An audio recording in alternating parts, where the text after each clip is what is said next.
പ്രിയപ്പെട്ട സുഹൃത്തുക്കളെ, കഴിഞ്ഞ 5 വർഷക്കാലമായി ഈ രാജ്യത്ത് ഒരു ഭരണകൂടം ഉണ്ടായിരുന്നോ? ഇവിടെ ഒരു സർക്കാർ ഉണ്ടായിരുന്നോ?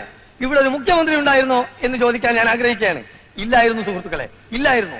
പിന്നെ ഉണ്ടായിരുന്നത് RDP എന്ന ഒരു പാർട്ടി മാത്രമായിരുന്നു. അവരുടെ അഴിഞ്ഞാട്ടമായിരുന്നു. റവല്യൂഷണറി ഡെമോക്രാറ്റിക് പാർട്ടിയാണ് അത്രേ.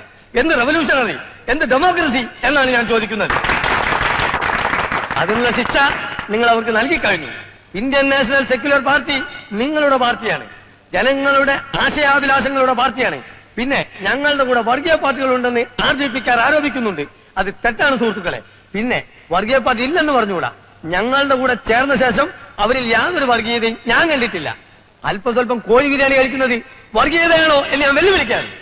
പക്ഷേ RDPയുടെ കൂടെയുള്ളത് മുഴുവൻ വർഗീയ പാർട്ടികളാണെന്ന് ഞാൻ നിങ്ങളെ അറിയിക്കാണ്, അഭ്യർത്ഥിക്കാണ്, അപേക്ഷിക്കാണ്. അതുപോലെ ഞങ്ങൾ അഴിമതിക്കാരാണെന്ന് പറയുന്നുണ്ട്. അല്ല സുഹൃത്തുക്കളെ, വാസ്തവത്തിൽ അഴിമതി എന്താണെന്ന് പോലും ഞങ്ങൾക്ക് അറിഞ്ഞുകൂടാ.